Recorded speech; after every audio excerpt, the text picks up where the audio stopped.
What up, guys? Cheeky little Wednesday fat loss Q&A. Haven't been on here for about, I don't know, man, a week?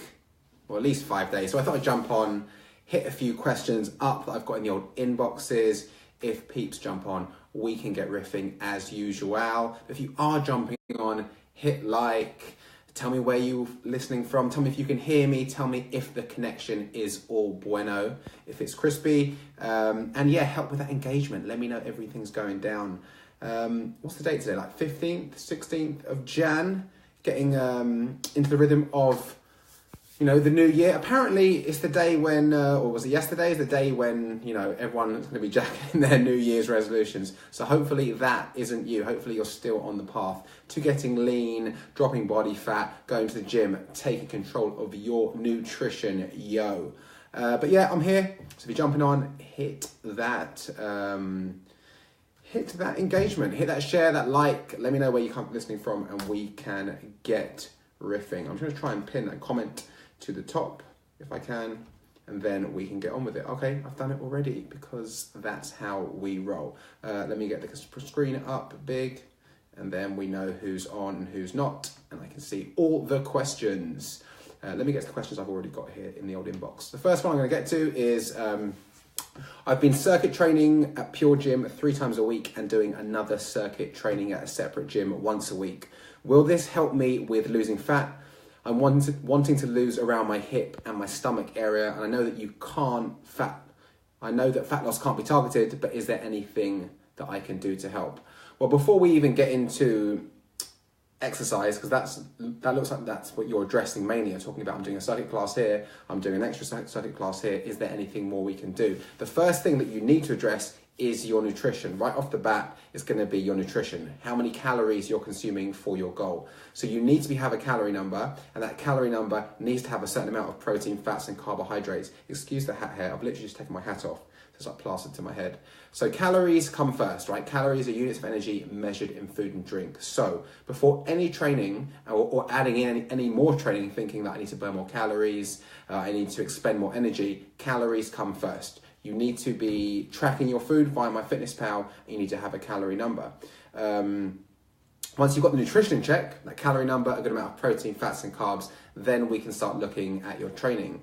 And if you're doing circuit training classes, cool. I don't know what your circuit training classes involve, but really you should be trying to do stuff that's putting your muscles through resistance. Now, the circuit training classes are probably like HIIT style, interval style workouts, and I'm sure they have you jumping around doing stuff. But if it's too much cardio, if it's too cardio heavy, and you're not addressing your nutrition, not getting enough amount of protein, you could be possibly sacrificing lean muscle mass, muscle tone, whatever you want to call it, and in the long run, that's going to make you end up skinny fat. We don't want that. So the same thing with all approaches to losing body fat, nutrition comes first. Calorie deficit, good amount of protein, fats, and carbs. In regards to training, I would always advise doing some type of resistance training, right? So either body weight, or personally, I prefer to use dumbbells, barbells, putting your muscles through resistance. And if you want to add in some circuit training, some intervals, some cardio on top of that, cool. Like, that's going to be your supplement to your training. But really, if you could swap some of those circuit training classes for more resistance-based sessions, you're going to see better results. You want to maintain the muscle mass, the muscle tone you've got in that calorie deficit number, and you do that by putting your muscles through resistance, and of course, having your nutrition, your protein in check. So going back to your original question, is adding in another circuit class on top of your 3 current circuit classes going to do any more? Maybe, maybe not. But if your nutrition is in check and you're just doing like 3 or 4 circuit classes a week and you're hoping that's going to burn calories, it's a bit hit and miss. Whenever you want to achieve anything in life, you want to have a plan of action, steps, right? And in fat loss, that's going to be your nutrition, your training with consistency. Nutrition, calorie deficit, good amount of macronutrients. Training, primarily resistance training, strength training, weight training. And then you need to be consistent with that plan going forwards. Good. It's good that you're training, it's good that you're going to the gym, you're doing circuit style stuff. The problem with I see doing too much cardio, too much circuit training is you could sacrifice muscle mass. We don't want to sacrifice muscle mass. We want to maintain muscle mass. We want to maintain lean tissue so you have that muscle tone. And with that calorie deficit, we take away the fat. We strip the fat off.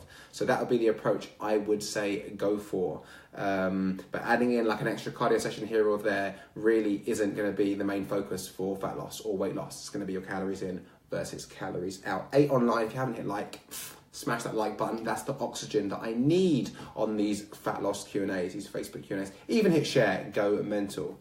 Okay, I just saw a question pop up here. So before we go on to anything else, let me see who this is. Okay, James. Hey, I'm currently tracking my macros on about 2,000 calories a day. Is it okay to include calories burnt off from exercise as I do a mix of weights and cardio and have just bought a MyZone? No, it's not, mate. The bottom line is, if you've got your calorie number and your macros split, cool, hit that.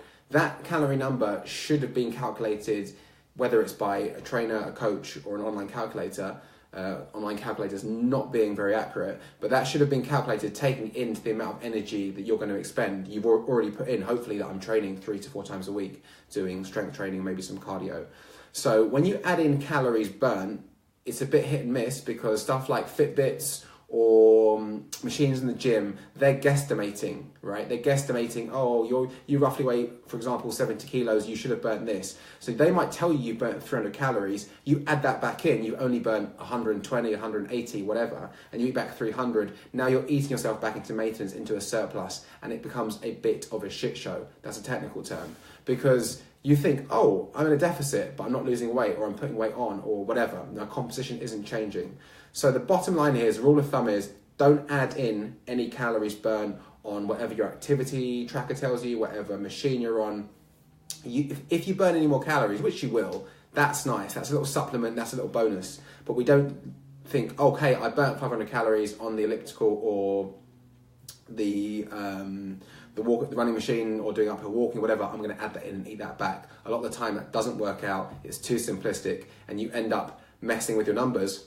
And after a week or 2 weeks, you're like, my measurements aren't going down, my weight's going up, what's going on? I've been in a deficit, but you haven't. You've been eating your way back into a surplus. So going back to the original answer, keep your calories and macros you've been calculated, hit those.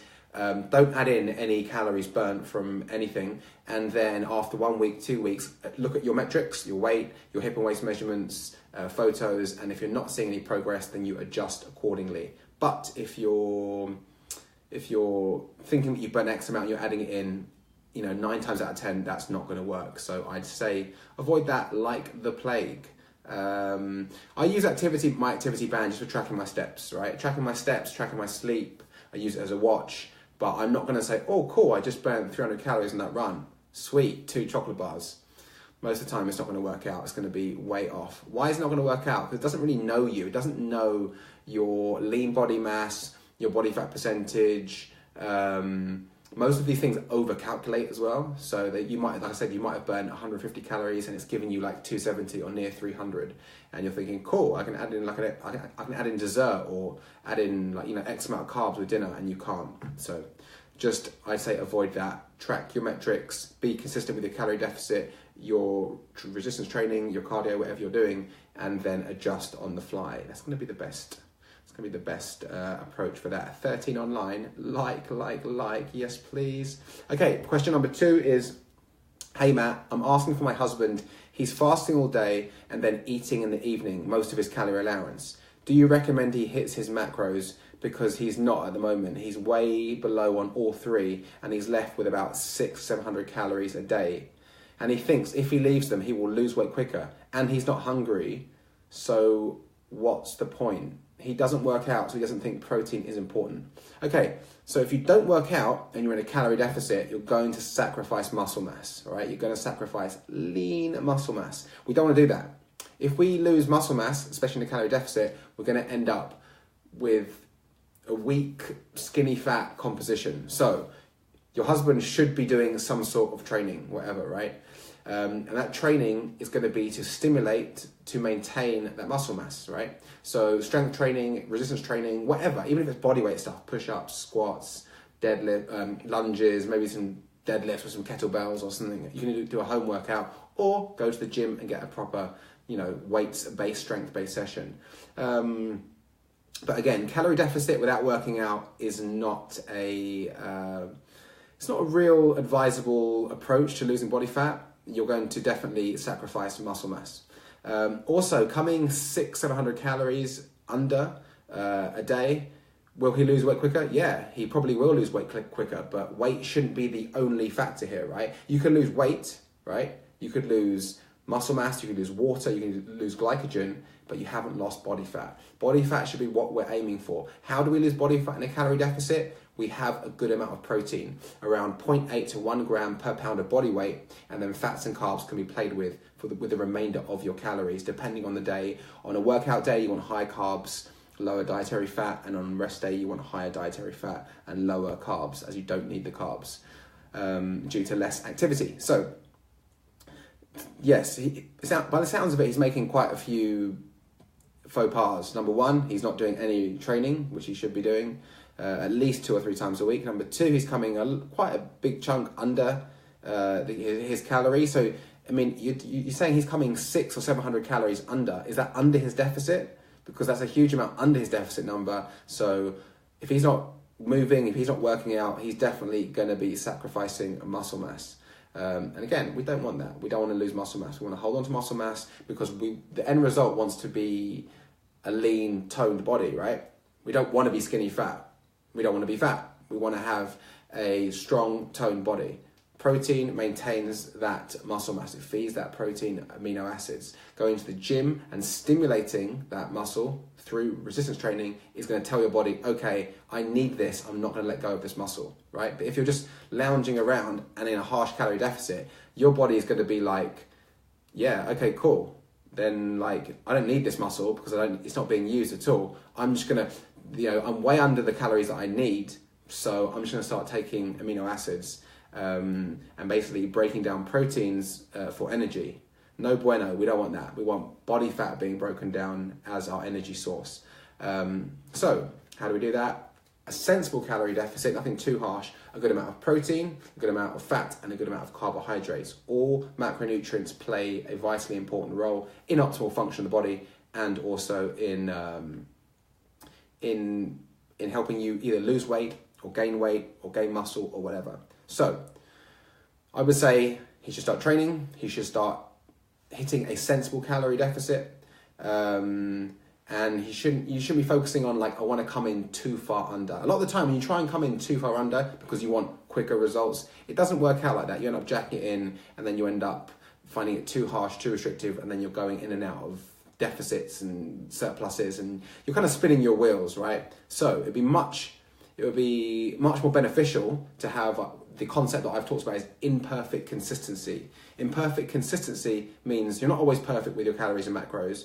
You're in a deficit, but you're hitting it 80, 70% of the time, right? And you're being consistent over hopefully a long period of time, 6 months, 7 months, hopefully a year and thereon or whatever, compared to someone who's like, I'm going to slash my calorie deficit number in half. I'm going to hit 1,000 calories a day and I'm going to go 2 workouts a day for like a week, and then they can't do it, they jack it in, they don't get any results, right? So being imperfect but being consistent is going to be much better than trying to be too harsh on yourself by trying to take too many calories off that number.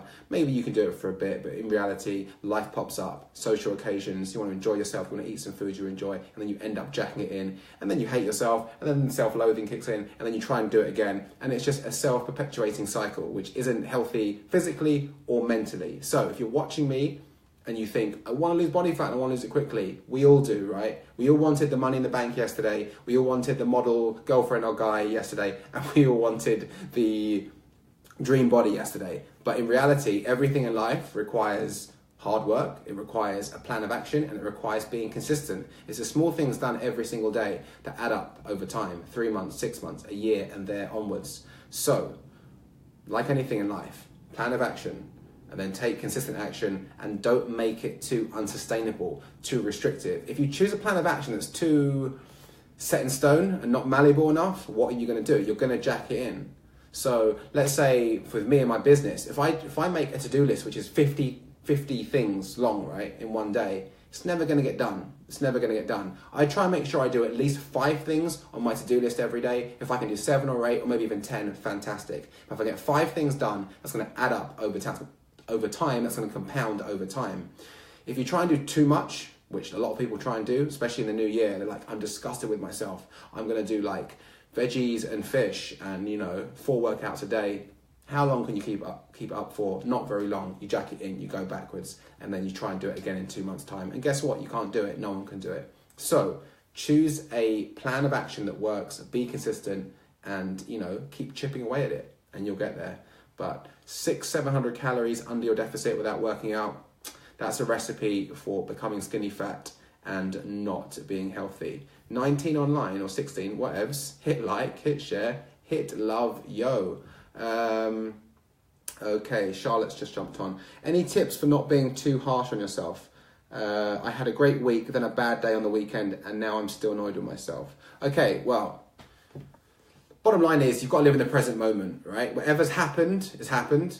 So let's say today I lost my wallet and it had £100 in it. Is it annoying? Yeah. But is me stressing about it going to help that wallet? No, it's gone. Whatever's happened's happened. And then you have to learn from that, right? So it's like, okay, cool. I shouldn't have put my wallet on the train seat or whatever. I'm hypothetically speaking, but hopefully you get what I'm talking about. Whatever's happened has happened. And I like the saying in life, there's no such thing as failure. There's only feedback. Meaning that nothing in life is a failure as long as you learn from it and you say, oh, okay, I can do that differently next time and I've learned from it. So let's say you tried the paleo diet or the ketogenic diet and it didn't work out. Instead of getting angry at yourself for trying an approach that wasn't optimal, you can say, okay, I've ruled paleo and keto out as sustainable ways to lose body fat. Let me try something else. So that's actually not a failure. You've just got feedback from a certain approach and now you can adjust course and do something else. One bad day isn't going to ruin your progress, okay? So instead of being like, oh my God, I'm so angry at myself, just be like, okay, blip in the road, usual, whatever, let's get back to it. You can even pull back your calories the next day to kind of balance it out.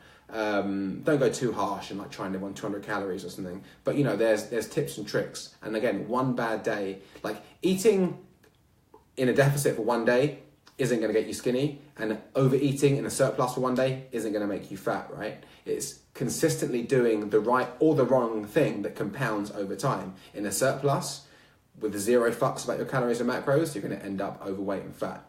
With your, in a deficit, consistently over time, you're going to end up losing weight, losing body fat. Now, of course, I'm pretty consistent with my macros and my calories, but guess what? I have the odd day where I'm probably under, have the odd day where I'm probably over. But because I'm consistent the majority of the time, it's fine. It is absolutely fine. Don't beating yourself up really for doing something that you think is suboptimal or isn't serving you. It's kind of being like a double negative, right? It's kind of like you've just like stubbed your toe on the side of the bed in the bedroom, and then you're like, oh, I'm so angry at myself. Let me go and get a hammer out of my toolbox and smash my toe again for doing that. That's just like you're already in pain from hitting your toe. So be like, okay, I fucked up, whatever. What do I do to correct course and start moving in the direction of where I want to go? So yeah, Charlotte, let it go. Every day is a new day. As long as you're back on track, get back on the horse. And this is for everyone in life. This is for like tracking your food, losing body fat, going after your goals, whatever. If you make a mistake, there's no such thing as failure. There's only feedback. Just be like, meh, okay, cool. I'm going to learn from that, back on the horse, and then back to it. Because no one in this world, on this planet, has a linear straight line to success, right? Everyone has ups and downs. Everyone has gritty times. Everyone has times where things are harder, things go bad. And what are you going to do? Give up at the first time it gets hard or bad? Well, if you do, you're never getting anywhere. Because one thing that I've learned in my short time on this planet, that when you look at anyone who's successful in business, sports, TV, whatever, right? The correlating factor is they were consistent and they didn't give up, and they've all had a ton of hard times, whether, whatever goal you're going after. Losing body fat, getting in shape's the same thing. So give yourself a break, Charlotte. Went off on a bit of a tangent there, but I like the old self-development side of things, and I think it's a good point to talk about. Paul says, hi Matt, switched to macros for the past 7 days. Seen a drop in weight this week, bigger than previously before with not focusing on protein. I'm hitting an average of 86 grams of protein, roughly need 130 to 440-ish. Still in the learning phase with any protein. Still in the learning phase with protein. Any top tips, please? Top tips would be just get tracking, which you're doing. I mean, you're going to learn so much on the job. Again, like anything else, right? It's people hear about macros and calories and they're like, oh, you know, it's going to work. I'm not sure. I want to do a meal plan, or I want to plan out all my meals for a week. And my advice is just get tracking and you'll learn what foods are more abundant in protein, fats and carbs. You'll learn what meals can fit your macros and what meals can't. What food pushes you over your fat, what food helps you stay within your protein. So if you're asking me any tips, it would just be get that rubber on the road, which it sounds like you're doing. You're already fasting, you said 16-8, so you're fasting for 16 hours and you're fitting all your meals into an 8-hour window. I think that's a really sensible way to stay in a calorie deficit. I would, to get your protein in, if you're finding it hard to get protein in, I would maybe add in some supplements. I don't really advocate supplements that much. If you can hit your macros through whole natural foods, good for you. But if you need to add in some protein powder, most people do, because 99.9% of people watching this are or were under consuming protein before you came across my content, my channel. So if I tell you, right, start eating 150 grams of protein a day and you're only eating 70 and you have to like double the amount of like chicken or tuna or whatever you're eating, it's a bit much. So by adding in a couple of shakes or throwing some powder in, some oats to get your protein up, that's totally acceptable. But yeah, top tips, mate, is just keep tracking. Whenever you're out, look at the back of nutritional labels and see what's in what. Oh, and then you'll find out, oh, okay, that's got more carbs in it. That's more protein heavy. Hacks to get more protein, again, is going to be like, yeah, the odd shake, the odd powder. Fat-free dairy is a good way to get protein in, like fat-free yogurt and stuff like that is a good way to get protein in with not many carbs and pretty much minimal tag-along fats. But you sounds like you're on the right track, mate. You're tracking your macros and you're fasting, which is good. If you're hitting an average of 86 grams of protein a day and you roughly need 130, 140, you are quite a bit under. So I definitely advise trying to up that protein, because in a calorie deficit, like I said before, you are going to be sacrificing muscle mass if you're not hitting enough protein. And if you're not working out especially, your body's going to be like, oh, I don't really need this. I'm going to take this and use it for energy. And we don't want that. We don't want that going on. We want our body to be using the body fat stores as our energy, and we want to maintain that muscle mass always, so we can end up with a lean, toned, strong body. Paul says, cheers buddy, try natural foods like chicken, tuna, Greek yogurt. We'll take a look at the powder. Cool. Yeah, like I said, like use protein powder for what it is, a supplement. If you need like 6 shakes a day, not cool, no bueno. But if you're like hitting 120 grams through natural whole foods, whatever you want to call them, you know, foods that aren't too processed, and then, or you can have the odd bit of processed food in there, obviously. But if you're hitting the majority of food through like your protein through whole foods, and then you need 1 shake or 2 shakes to make up your protein target, cool, do it. No sweat. No biggie, but it's not a magic bullet, right? You're not going to have 2 protein shakes and gain loads of muscle, and you're not going to have 2 protein shakes and just shred loads of fat. It all comes down to your energy balance, calories in versus calories out. James says, thanks Matt, good advice. One other question, how do you track food when you go out to the pub?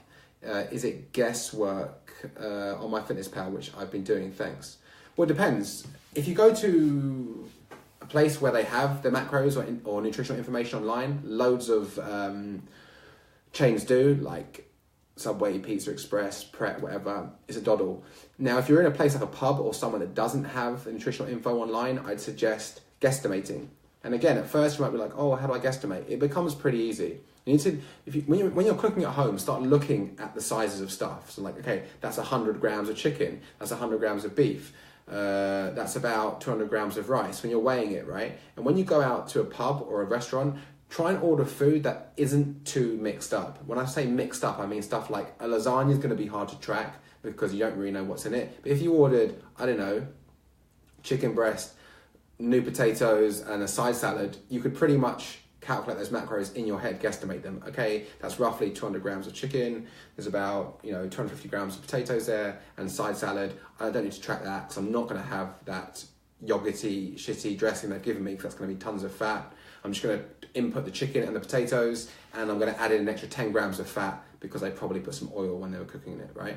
So are you going to be perfect? No, we're not looking for perfection. We're looking for consistency. We're looking at being in the ballpark. And then from that, you can, roughly know where you are, instead of going, oh, I can't track this place, I'm just going to have whatever I want and then do loads of damage. So that's how I guesstimate food. That's how I teach clients to guesstimate food. Start looking at foods when you're cooking them and start getting into your head how big portion sizes are, how much 100 grams of rice looks like, how much 100 grams of chicken or whatever fish looks like. And then when you're out, guesstimate food that way. Another way, if you can't, let's say you go for a pizza, I'd say, or something like a lasagna or a pizza or a curry where you wouldn't be able to guesstimate the food, I'd say find a generic similar food on MyFitnessPal. So, for example, Pizza Express has, all their pizzas on MyFitnessPal. If I went to an independent pizza chain and there was a margarita there, or I don't know, a pepperoni, and I was going to have that, I just go, well, I don't know exactly what's in this one, but it looks pretty similar to a Pizza Express one or a Pizza Hut one or whatever, or Domino's. I'll input that. And again, am I going to be perfect? No, but I'm still in the ballpark. I'm still tracking my macros. I'm still allotting for that food so I can be consistent. A little bit over, so what? A little bit under, so what? Right? We're not looking for perfection. We're looking for consistency. So that is my approach to tracking food, where you don't know the exact nutritional info. You can't get on the website and you can't get on the company's own nutritional guidelines. Francesca, hi Matt. I'm trying to lose some body fat and I'm currently on 1,600 calories diet. I work out 4 times a week and do weightlifting. Okay, so Francesca, unfortunately I'm not going to work out your exact protein intake for you. Because, yeah, this Q&A, like, listen, don't take it the wrong way, anyone, but it's good to ask questions that benefit the collective, right? Instead of just asking a question that benefits you. To ask me to work out your protein intake and how much you need is great for you, but not for everyone else. And this is a community. We're trying to make sure everyone learns. So the bottom line is, let's go, instead of addressing your exact protein intake, let's address how much protein we should be getting. And I say anywhere between 0.8 to 1 gram per pound of body weight. So if you're 120 pounds, you roughly need about 100 grams to 120 grams of protein. You can go a bit lower if you're a vegan and probably up your carbohydrates. But again, it will come down to tracking your metrics, right? If you're seeing results, if you're losing weight, your hip and waist measurements are going in, your photos are looking better, then cool, they're working for you. If they're not, then adjust. It's really as simple as that. Getting your macros and calories off a website is never going to be great, right? It's a guesstimation using some very generic equations. But get your calorie deficit number, work out your protein first, and then fats and carbs can be played with. But how are we going to find out if that's enough protein for you, enough fat, enough carbs? By tracking, by being consistent, and by looking at the feedback over the subsequent weeks. That's the best way to do it. That's how any coach or any trainer should do it. Instead of just saying, changing everything every 5 minutes, you need to see the feedback. Are we getting decreases in measurements, weight? Are pictures looking better? And then adjust thereon. If they're not, you're not in deficit. If you're getting results, you're in deficit. But protein comes first, that deficit, and then fats and carbs can be played with after. Ollie, would you prescribe a 10 to 15% deficit for someone who is massively obese, or could you go a lot higher? Once you're in deficit, you're in deficit. And again, just leading on from my last question, start tracking and see how it goes. I wouldn't go probably any more than 20% at first, maybe because it would be a bit of a shock to the system if that person's been way overeating what they need anyway. So finding out your maintenance number, whatever you want to do with your body, add muscle, lose body fat, maintain, is going to be paramount to changing your body or maintaining or changing your composition or whatever. And then from there, you can adjust. I always say start slower because you can always take more off. Again, like I said with the first or second question, I don't like it when someone comes in too gung-ho, you know what I mean? And they're just like, right, that's it, I'm taking half of I'm splitting my calories in half and I'm doing 2 workouts a day. Never lasts, never harbors long-term results. It's better to come in just a little bit off and see how that goes, a little bit off. And also, it's not too much of a shock to the body. We can't keep dropping calories, right? Because at some point the body's like, okay, that's not really good, and it's going to affect you negatively, your hormones, your energy levels, and what's not. So no, I don't agree with the starvation mode that, oh my God, like I've hit starvation mode, my body's stopped losing body fat. No, don't agree with that. But on the other side of the fence, of the coin, whatever you want to call it, I don't.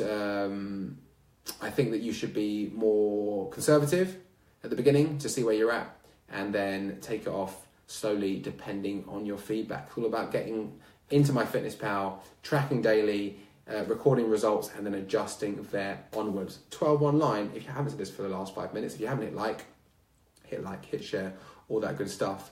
But yeah, guys, measuring and adjusting is where it lies. You know, if you're not measuring your hips and waist, if you're not doing your weight, you know, an average weekly weight or weight every 2 weeks, you don't know. Again, also, if you're not sticking to that number, if you're jumping in and out of a deficit, you're never going to truly know where you're at. And I find that's the issue with a lot of people. They're jumping in and out of a deficit.